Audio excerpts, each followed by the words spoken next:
जिंदगी पल में कैसे स्वर्ग से नरक बन जाती है, इसका उदाहरण है मृदुला। उसके पति अखिलेश बिजली डिपार्टमेंट में काम करते थे। एक बार वो बिजली के पोल पर चढ़कर काम कर रहे थे, तभी उन्हें करंट लग गया। मौके पर ही उनकी मौत हो गई। एक पल में ही मृदुला का सारा संसार उजड़ गया। पति की मौत के बाद तो मृदुला के ससुराल वालों ने उसका जीना मुहाल कर दिया। वो हर समय उसे मनहूस मनहूस के ताने देते। मृदुला का 7 साल का बेटा विशद भी उनकी आंखों में खटकता रहता। एक दिन विशद को बहुत तेज बुखार था। उसकी आंखें भी नहीं खुल रही थी। माँ मैं ठीक हो जाऊंगा ना माँ? हाँ बेटा।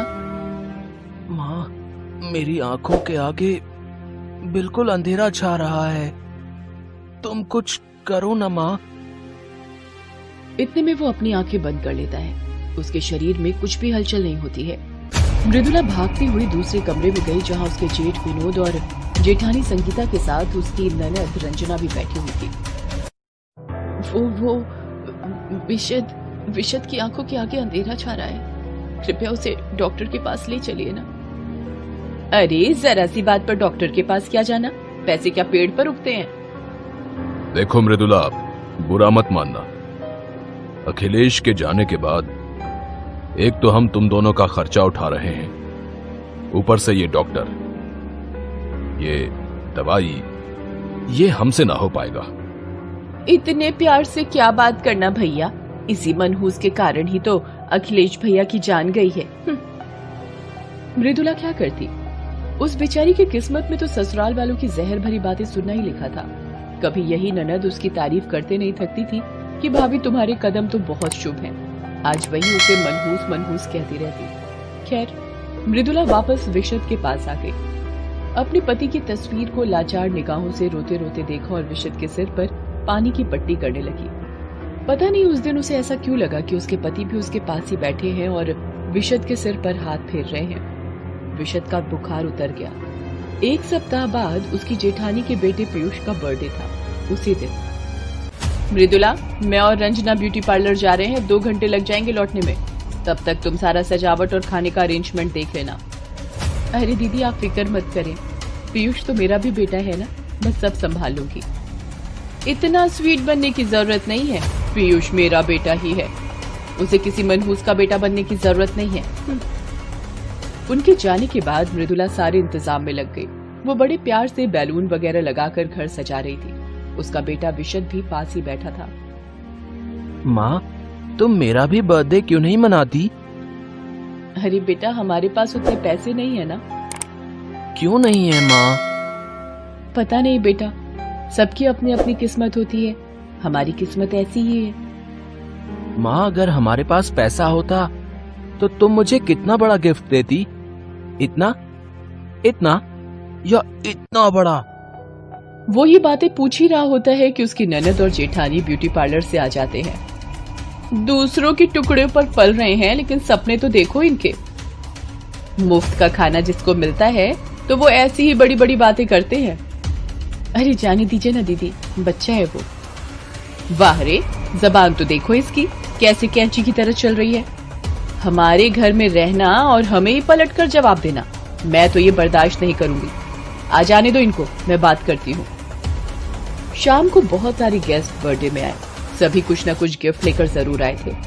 सभी ने डेकोरेशन और खाने की बहुत तारीफ की। विशद की नजर खाने से अधिक गिफ्ट पर थी। उसी रात मेहमानों के जाने के बाद जब विशद अपने कमरे में अकेला था, तभी उसने देखा कि उसके पापा अखिलेश उसके पास आए हैं, जिनके हाथों में एक बहुत ही बड़ा सा गिफ्ट का पैकेट है। विशद बेटा, तुम्हें बहुत बड़ा सा गिफ्ट चाहिए था ना? ये लो। पापा, आप कहाँ से आ गए? माँ तो कहती है आप ऊपर आसमान में चले गए हैं। अचानक उसके पापा गायब हो गए। विशद मृदुला को ये सारी बातें बताने भागकर रसोई में गया और उसे बुला लाया। झूठ मत बोल तू, नहीं तो थप्पड़ मारूंगी मैं। तू पीयूष भैया का गिफ्ट बिना उनसे पूछे लाया ना? मैंने कहा ना माँ, ये गिफ्ट पापा ने दिया है।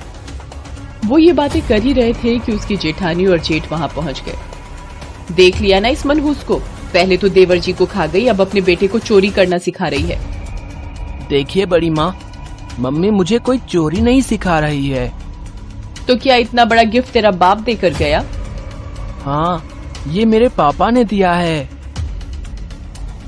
देखिए जी, अब पानी सिर से ऊपर जा रहा है। मैं तो इसके और इसके बच्चे के साथ नहीं रह सकती।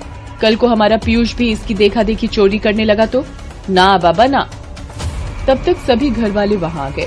सभी ने तय किया कि दोनों को घर से निकाल दिया जाए। मृदुला चीखती रही लेकिन किसी ने उसकी बात नहीं सुनी। आप लोग कुछ तो रहम कीजिए, मैं अकेली औरत इसे लेकर कहां जाऊंगी?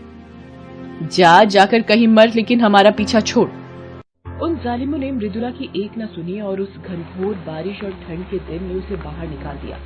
उसी रात घर के सभी लोग बैठे हैं। रंजना वही बड़ा गिफ्ट अपने हाथों से खोल रही है। इतना बड़ा गिफ्ट है, पता नहीं क्या है इसमें। तभी गिफ्ट खोलते वक्त रंजना के हाथों में जोर का झटका लगता है। अरे दैया, ये तो करंट मार रहा है। अरे पागल हो क्या? गिफ्ट भी कहीं करंट मारता है? चल हट, ला मैं खोलती हूँ। अब संगीता गिफ्ट को खोलने की कोशिश करती है।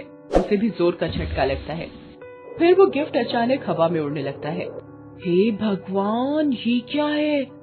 ये गिफ्ट हवा में कैसे उड़ने लगा? ये तो कोई भूतिया गिफ्ट लगता है। तुम लोग बिल्कुल बुद्धू हो, बुद्धू। अरे किसी ने गिफ्ट में रिमोट वाला हवाई जहाज दिया होगा, उसका बटन कहीं से दब गया होगा और ये उड़ने लगा। तभी कमरे में किसी के जोर जोर से हंसने की आवाज आने लगी। सभी डर गए। अचानक उनके सामने अखिलेश का भूत आ गया। देवर जी, हमसे कोई गलती हो गई क्या? चुप रह। तुम लोग अभी के अभी ये घर छोड़कर चले जाओ, नहीं तो मैं सबको मार दूंगा। हमें हमारे घर से क्यों निकालना चाहते हैं देवर जी? धूर्त हो तुम लोग, धूर्त। मेरे मरने के बाद मुआवजे के सारे पैसे हड़प लिए। इतने प्यार से मैंने मृदुला के लिए घर बनवाया था, तुम लोगों ने उसे भी चोरी से अपने नाम करवा लिया और मेरी बीवी और बच्चों को घर से निकाल दिया। ये तुम क्या कह रहे हो? इस गिफ्ट के डिब्बे में सारे ओरिजिनल पेपर्स हैं जिनमें मृदुला का नाम लिखा है। निकलो मेरे घर से, निकलो मेरी मृदुला के घर से और जाओ उससे माफी मांगो, नहीं तो कोई नहीं बचेगा, कोई नहीं। अखिलेश के भूत ने सारी पोल खोल दी। न चाहकर भी उन्हें उसी रात घर छोड़ना पड़ा। रास्ते में ही बारिश में भीगती मृदुला उन्हें दिखी, जो एक सड़क के एक कोने में चुपचाप बैठी थी। उसने अपना आंचल विशद के सिर पर डाल रखा था ताकि वो न भीगे, लेकिन वो पूरी तरह भीग गया था। जैसे ही उसकी ननद ने मृदुला को देखा, वो दौड़कर उसके पैरों में गिर गई। भाभी, हम लोगों से गलती हो गई, हमें माफ कर दीजिए। हमने तुम पर और तुम्हारे बेटे पर बहुत अत्याचार किया है। मृदुला, माफ कर दो, चलो वापस घर चलो। वो तुम्हारा ही घर है, चोर तो हम हैं, हम। मृदुला उनकी तरफ गौर से देखती है। संगीता का बेटा पीयूष भी बारिश में भीग रहा था। वो उसे खींचकर गले से लगा लेती है। आप लोगों को भीगना है तो भीगिए, मेरे बच्चे को मत भीगने दीजिए। उसकी बात सुनकर सभी की आंखों में आंसू आ जाते हैं और रंजना कहती है, मेरी भाभी मनहूस नहीं, वो तो लक्ष्मी